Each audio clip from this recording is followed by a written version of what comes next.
Well, YouTube, just started my truck up this morning to go to work, and I have a check engine light.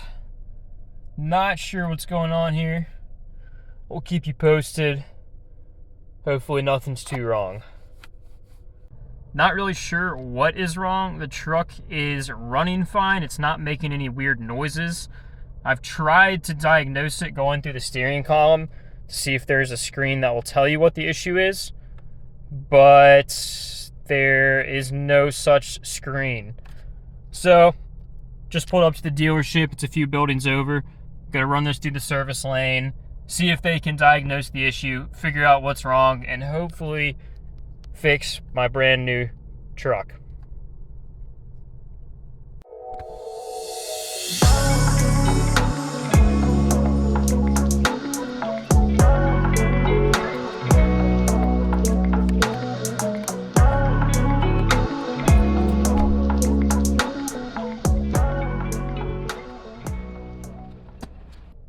Pulled up to Sam's Club to get some gas, turned the truck off. When I turned the truck back on, the check engine light came right back on. Now at the dealership, they were telling me that it was throwing every single check engine light code, which is just not possible. The truck is running and driving, not making any weird noises, not making any weird sounds. So all they did was clear the check engine light code and told me to call back in a week or two if it comes back on. Came back on right away, so I'm going to be calling them, but I have to get back to work, so I'm driving the truck back to work right now.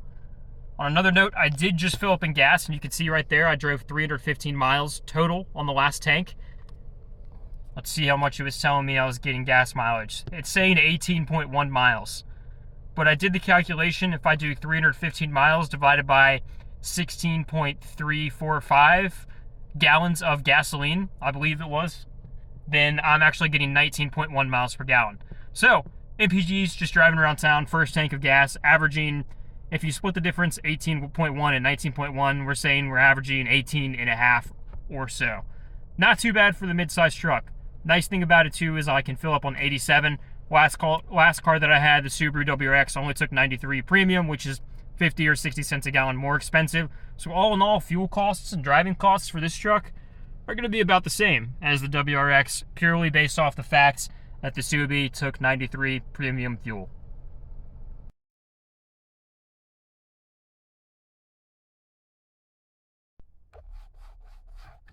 Hopping in the Colorado. Let's see if the check engine light's still on. It's been about a day or two.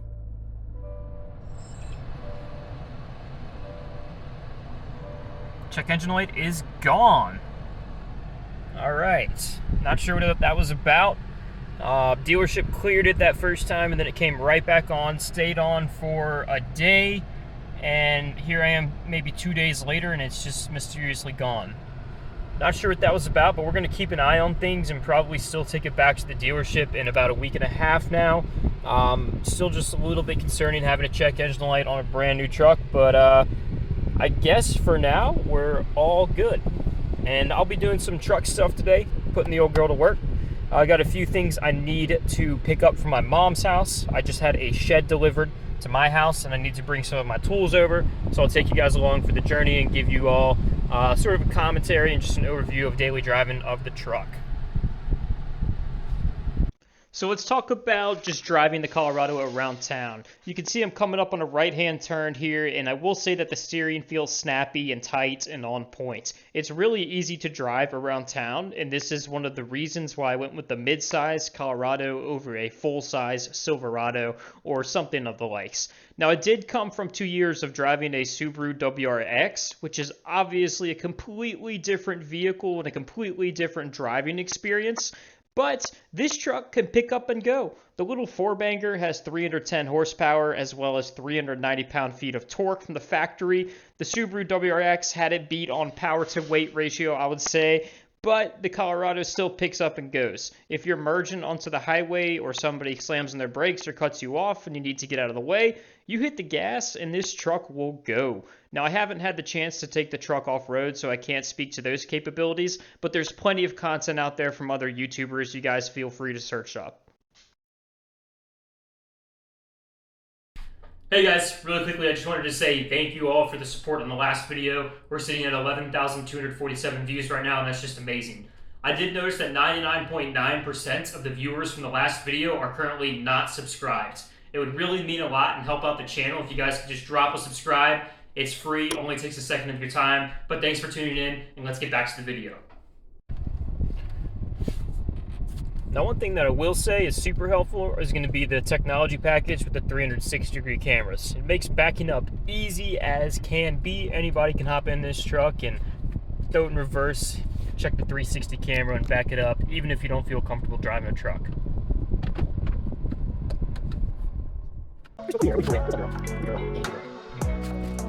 Yeah.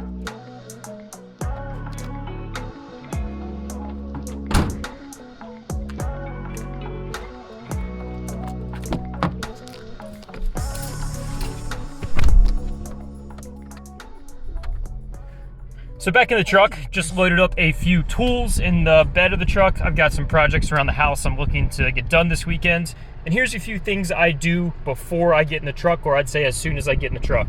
First and foremost, auto start stop. I always jump in, turn this guy off. You'll get your little notification on the dashboard. It kicks in almost instantly. If you're at a stoplight and you're at a complete stop for like a second, it'll turn the motor off and start it right back up. It's not the smoothest either. It kind of jerks you around when the motor comes back on, so I hate it. I just turn it off every single time I get in. Unfortunately, there's no way to turn it off completely automatically every single time you get in the truck, so you have to do it manually. Just hop in, press this button right here if you have it. Another thing that I always do when I jump in is turn the volume down. You do have a Sirius XM radio trial for free when you buy a new GM truck, and every single time I get in the truck, the first thing it'll do is tell me at the top of its lungs, hey, you have a Sirius XM trial. Click the button to start your trial. And I hate it. I don't know how to get rid of it. I don't want my trial. But yeah, just one more thing that's pretty annoying.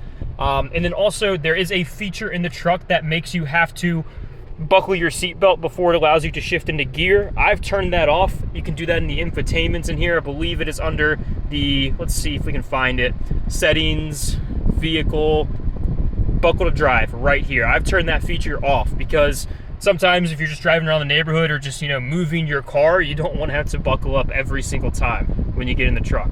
So a few things to keep in mind. That's my process when I get into the truck and start to drive anywhere. But since we are driving on the road, of course, going to go ahead, buckle up today, shifter into gear, and we're good to go.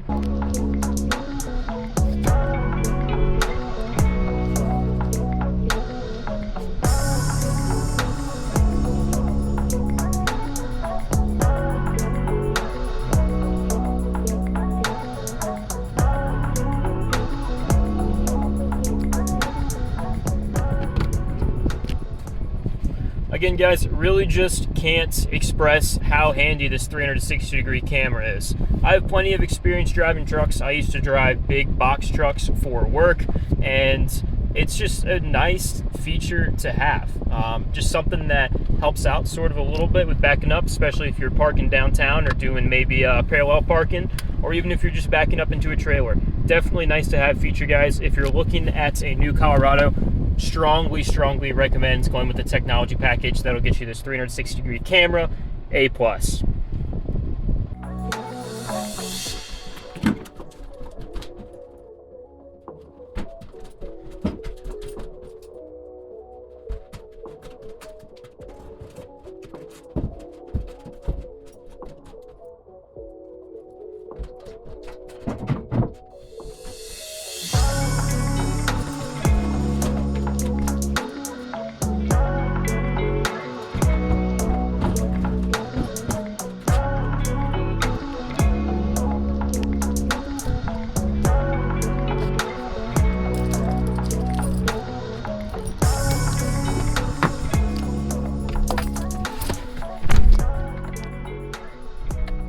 Alrighty, so just getting back from the hardware store, got some lumber in the back. As you saw, I just got the new shed and I'll be building out some extra shelves and storage space for that shed.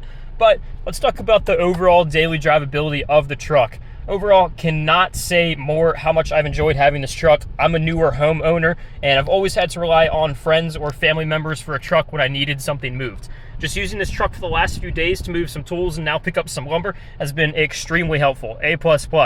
Actually going to be taking a few bikes out to hit some trails for mountain biking this afternoon, and just going to throw them in the bed too.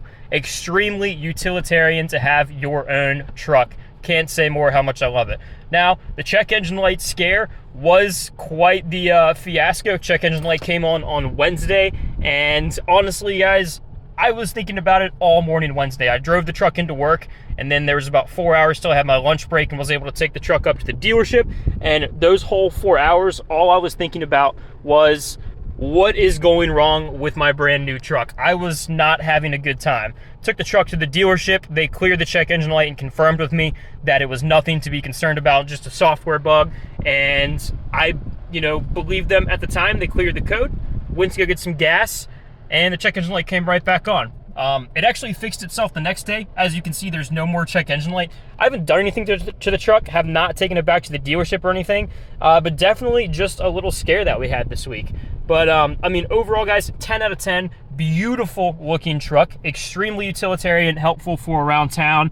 You can see the lumber back there. Always make sure to tie down and secure your lumber. But thanks for watching, guys. Really appreciate you sticking around. And if you have any interest, please feel free to drop a subscriber. It really helps out smaller YouTube channels like myself. And we'll be doing some giveaways at the 250 sub, 500 sub, and 750 sub, as well as the 1,000 subscriber milestones. So stick around, subscribe, lock your place in to be a contestant for the giveaways, and just keep following along for some content with this truck. Thank you guys for tuning in, and have a blessed rest of your day.